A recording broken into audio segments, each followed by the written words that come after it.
নমস্কার বন্ধুরা, আমাদের চ্যানেলে স্বাগতম। ডিএ নিয়ে একটা গুরুত্বপূর্ণ আপডেট। তো বন্ধুরা, এই মুহূর্তে ডিএ নিয়ে গুরুত্বপূর্ণ আপডেট। ডিএ নিয়ে চলছে লড়াই। এদিকে এখনও বকেয়া সরকারি কর্মীদের মজুরি ফাঁস হলো নয়া তথ্য। তো বন্ধুরা, ডিএ সংক্রান্ত আপডেটটি নিয়ে স্টেপ বাই স্টেপ আলোচনা করব। তো অবশ্যই আপনারা ভিডিওটি স্কিপ না করে অবশ্যই পুরোটা দেখবেন। তো তার আগে বলে রাখি, যে সকল বন্ধুরা আমাদের চ্যানেলে নতুন, আমাদের চ্যানেলটির পাশে সাবস্ক্রাইব বাটন, সাবস্ক্রাইব করার পর পাশে যে বেল আইকন সেটিও প্রেস করবেন। লেটেস্ট ভিডিও আপডেটগুলি সবার আগে পেয়ে যাবেন।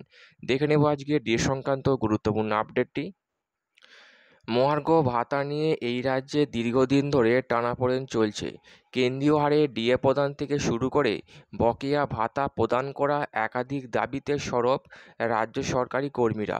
এমতাবস্থায় গত বছরের মার্চ মাস থেকে এখনও অবধি 3 দফায় ডিএ বাড়িয়েছে পশ্চিমবঙ্গ সরকার। ষষ্ঠ বেতন কমিশনের অধীনে 11% মহার্ঘ ভাতা বাড়ানো হয়েছে। তবে ডিএ বাড়ালেও এখনও বকেয়া সরকারি কর্মীদের মজুরি। বিগত 1-1.5 বছরের মধ্যে একাধিক দফায় রাজ্য সরকারি কর্মীদের ডিএ বাড়িয়েছে রাজ্য সরকার। যদিও কেন্দ্রীয় সরকারি কর্মীদের সঙ্গে মহার্ঘ ভাতার ফারাক এখনও রয়েছে, সেই সঙ্গে বকেয়া ডিএ তো আছেই। তবে নিয়ম বলছে প্রত্যেকবার মহার্ঘ ভাতা বাড়ানোর সঙ্গে মজুরির বৃদ্ধিও করা হয়।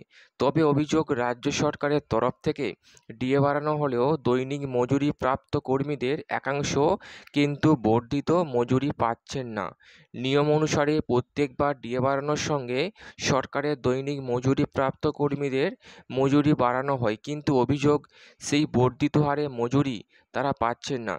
জনস্বাস্থ্য এবং কারিগরি দপ্তর কর্মরত দৈনিক মজুরি প্রাপ্ত কর্মীদের একটি বিরাট অংশ এর কারণে প্রভাবিত হচ্ছেন বলে সূত্রের খবর। 2023 সালে মার্চ মাসে রাজ্য সরকারের তরফ থেকে 3% ডিএ বাড়ানো হয়। তখন দৈনিক মজুরিপ্রাপ্ত কর্মীদের দৈনিক আয় 17 টাকা করে বৃদ্ধি পায়।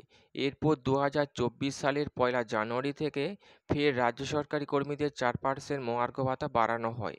এর ফলে ফের মজুরি 22 টাকা করে বাড়ে। এমতাবস্থায় সরকারি নির্দেশ অনুযায়ী দিনমজুরের দৈনিক মজুরি 421 + 22 443 টাকা করা হয়। পঞ্চায়েত এবং পুরসভা এলাকায় নানান দপ্তরের রক্ষী কিংবা ভাল্ব এবং পাম্প চালানোর কাজ করা কর্মীদের সরকারি হারে রোজকার মজুরি পাওয়ার কথা, কিন্তু অভিযোগ উঠছে মজুরি বাড়ানোর আদেশনামা জারি হলেও বর্ধিত হারে মজুরি পাচ্ছেন না তাদের একাংশ। এক শ্রেণীর আমলা এবং ঠিকাদারদের দিকে এই নিয়ে আঙুল তোলা হচ্ছে। গত 6 জুন এই মর্মে নির্দেশিকা জারি করা হয় যে 1 জানুয়ারি থেকে বাড়ানো 22 টাকা হারে প্রত্যেকের মজুরি বাড়াতে হবে।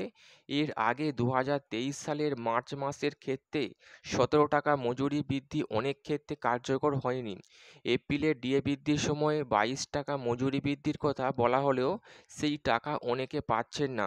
সব মিলিয়ে সরকারের অধীনে কর্মরত নানান দৈনিক মজুরিপ্রাপ্ত কর্মীরা এখন রোজ 61 টাকা করে কম পাচ্ছেন। তো বন্ধুরা, এই ছিল ডিএ এবং ডিএর পাশাপাশি গুরুত্বপূর্ণ আপডেট বেতন সংক্রান্ত, মজুরি সংক্রান্ত। তো আপডেটটি কেমন লাগলো অবশ্যই কমেন্ট করবেন, লাইক করতে ভুলবেন না এবং পরবর্তী আপডেট পাওয়ার জন্য আমাদের চ্যানেলটিকে সাবস্ক্রাইব করে রাখবেন। থ্যাংক ইউ বন্ধুরা ভিডিওটি দেখার জন্য।